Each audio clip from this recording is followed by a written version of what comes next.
नमस्कार दोस्तों, मैं नीलेश ठाकुर एक बार फिर अभ्युदय एजुकेशन एकेडमी में आप सभी का स्वागत करता हूं। आज यह वीडियो जो मैं बना रहा हूं उसका जो विषय है वो है सीएम राइज स्कूल योजना। यह योजना मध्य प्रदेश राज्य स्कूल शिक्षा विभाग के द्वारा मई 2020 में लागू की गई थी और आज हम जो यह वीडियो है उसमें पूरे समय इसी विषय पर चर्चा करेंगे। तो मैं मुख्यतः 3 बिंदुओं पर आप सभी से चर्चा करूंगा। पहला कि योजना का उद्देश्य क्या था, दूसरा योजना क्या है, और तीसरा जो मुख्य बिंदु रहेगा कि इस योजना की ज़रूरत क्यों पड़ी। तो आज यह वीडियो, छोटा सा जो वीडियो है वो इन 3 मुख्य बिंदुओं पर रहेगा कि सीएम राइज स्कूल योजना जो लागू की गई है वो है क्या एक्चुअली में, उसका उद्देश्य क्या है और इसकी हमको ज़रूरत क्यों पड़ी। तो चलिए शुरू करते हैं आज का यह वीडियो नीलेश ठाकुर के द्वारा सीएम राइज स्कूल योजना के बारे में। तो चलिए पहला जो मुख्य बिंदु है हम उस पर चर्चा करते हैं कि इस योजना का उद्देश्य क्या है। तो जैसा कि आप सभी भली भांति इस चीज़ से परिचित हैं कि मध्य प्रदेश ही नहीं देश भर में जो सरकारी स्कूल हैं उनका जो स्तर है वो काफ़ी निम्न स्तर का है और उन स्कूलों में जो बच्चों के ड्रॉप आउट रेट है, ड्रॉप आउट रेट मतलब बच्चे जो छोड़ के जा रहे हैं हर साल, उनका ड्रॉप आउट रेट भी बहुत ज़्यादा है। इनके कंपैरिजन में आप निजी स्कूलों में देखेंगे तो वहाँ पर सुविधाएं भी ज़्यादा हैं, वहाँ पर बच्चों की संख्या भी ज़्यादा है, वहाँ पर बच्चे एडमिशन भी ज़्यादा लेते हैं। और हमारे जो राज्य स्तर के स्कूल हैं, जो सरकारी स्कूल हैं, वो सीबीएसई और आईसीएसई स्कूलों की बराबरी नहीं कर पाते। तो इस योजना का जो मुख्य उद्देश्य है कि जो सरकारी स्कूल हैं उनका स्तर सीबीएसई और आईसीएसई वाले निजी स्कूलों के बराबर लेके आना।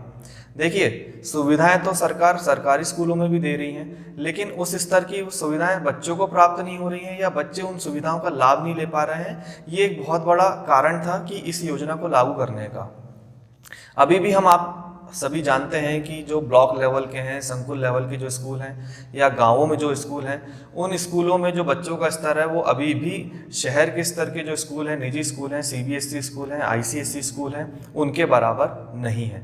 तो सरकार का इस योजना को लागू करने का मुख्य उद्देश्य यही था कि जो सरकारी स्कूल हैं उन सभी स्कूलों को सीबीएसई और आईसीएसई वाले निजी स्कूलों के बराबरी में लेकर आना है। और इस उद्देश्य को पूरा करने के लिए उन्होंने सीएम राइज स्कूल शिक्षा योजना का संचालन कर रहे हैं वो, और उन्होंने इस योजना को लागू किया है। अब हम दूसरे मुख्य बिंदु पर बात करते हैं कि इस योजना में असल में है क्या क्या और क्या चीज़ें मिलेंगी, क्या सुविधाएं मिलेंगी और इनसे बच्चों को क्या लाभ होगा या शिक्षकों को क्या लाभ होगा या जो अभिभावक हैं उन सभी को क्या लाभ होगा। तो अब हम बात करते हैं कि ये योजना असल में है क्या।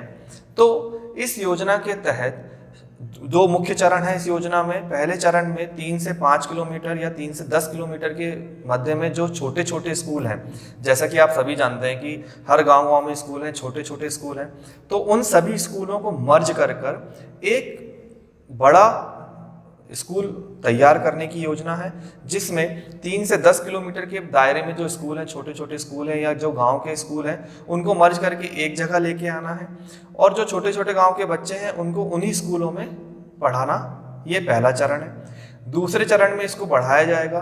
15 किलोमीटर के दायरे में जो छोटे छोटे स्कूल हैं या बहुत सारे स्कूल हैं उनको मर्ज करके एक जगह एक बड़ा स्कूल तैयार किया जाएगा, जहाँ पर वो सारी सुविधाएं दी जाएंगी जो निजी स्कूलों में छात्रों को दी जाती हैं।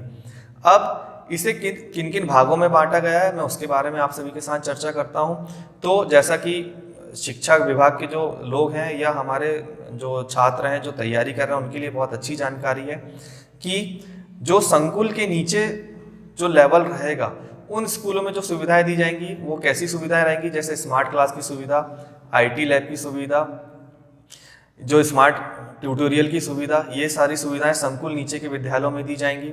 संकुल लेवल के जो स्कूल रहेंगे वहाँ पर जो संकुल के नीचे की जो सुविधाएं हैं वो तो मिलेंगी ही मिलेंगी। इसके अलावा कुछ उसमें नया ऐड किया जाएगा, जैसे उसमें ऑडिटोरियम दिए जाएंगे, एक कवर्ड कैंपस दिया जाएगा। तीसरा लेवल आएगा आपका ब्लॉक लेवल पे, तो ब्लॉक लेवल पे नीचे के लेवल की सारी सुविधाएं रहेंगी। इसके अलावा वहाँ पर ऑडिटोरियम भी रहेगा, कैफेटेरिया भी रहेगा। और जिले लेवल पे जो स्कूल रहेंगे उसमें नीचे के स्कूलों की सारी सुविधाएं, इसके साथ ही ऑडिटोरियम, कैफेटेरिया, शिक्षकों के रहने के लिए सुविधाएं, ये सारी सुविधाएं उसमें दी जाएंगी। तो इस योजना के अंतर्गत स्कूलों का स्तर को बाकी निजी स्कूलों के स्तर के बराबर लाने का है और इसे सरकार के द्वारा 2023 तक लागू करने की तिथि तय की गई है और 2023 तक इन सभी स्कूलों को मर्ज करके और छोटे स्कूलों को मर्ज करके एक बड़ा स्कूल तैयार करने का है। और इसमें वो सभी शिक्षक होंगे, सरकारी शिक्षक होंगे, जिनके लिए एक परीक्षा आयोजित की जाएगी। अगर वो शिक्षक उन परीक्षाओं में पास करते हैं तो उन शिक्षकों को ही ये जो CM राइज स्कूल जो बनाए जाएंगे, उन शिक्षकों की नियुक्ति उन स्कूलों में की जाएगी। तो ये तो था एक योजना का एक परिप्रेक्ष्य था जिसके बारे में मैंने आप सभी से चर्चा की। इसके बारे में अगर आपको और डिटेल में जानना है तो आप जो राज्य स्कूल शिक्षा विभाग की जो वेबसाइट है वहाँ पर भी जाके आप विजिट कर सकते हैं, तो उसमें काफ़ी डिटेल में ये सारी चीज़ें दी गई हैं। अब हम बात करते हैं कि इन स्कूलों की ज़रूरत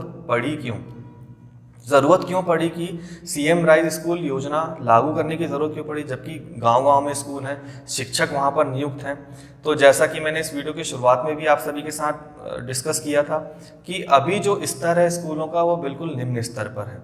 छात्रों को सुविधाएं शासन के द्वारा तो दी जा रही है लेकिन छात्रों तक नहीं पहुँच रही हैं, या उन चीज़ों को इम्प्लीमेंट उतने अच्छे तरीके से नहीं किया जा रहा है। देखिए, जब गाँव-गाँव स्कूल खोले गए थे तब बात अलग थी, तब साधन नहीं थे तो बहुत से बच्चे पढ़ नहीं पाते थे, तो गांव-गांव स्कूल खोलने की योजना भी बहुत अच्छी थी। लेकिन अब उस योजना को बदल के उन्होंने एक कंपाइल कर दिया है। उन्होंने जो छोटे छोटे स्कूल थे उन्हें एक जगह लेके आ गए हैं। अब ये क्यों किया गया? देखिए, जितने ज़्यादा स्कूल रहेंगे तो वहाँ पर मॉनिटरिंग करना उतना ही मुश्किल है। बच्चे पढ़ रहे हैं कि नहीं पढ़ रहे हैं, शिक्षक उन्हें ढंग से पढ़ा रहे हैं कि नहीं पढ़ा रहे हैं, या शासन के द्वारा जो योजनाएं लागू की गई हैं वो उन स्कूलों तक पहुंच रही हैं कि नहीं पहुंच रही हैं, शिक्षकों द्वारा वहां पर सही समय पे उन योजनाओं का क्रियान्वयन किया जा रहा है कि नहीं किया जा रहा है, या छात्रों को उतनी सुविधाएं प्रदान की जा रही हैं कि नहीं, ये मॉनिटरिंग करना बहुत मुश्किल है किसी के लिए भी, किसी भी सरकार के लिए, किसी भी अधिकारी के लिए। हर स्कूल में जाके ये पता करना बहुत ज़्यादा मुश्किल है।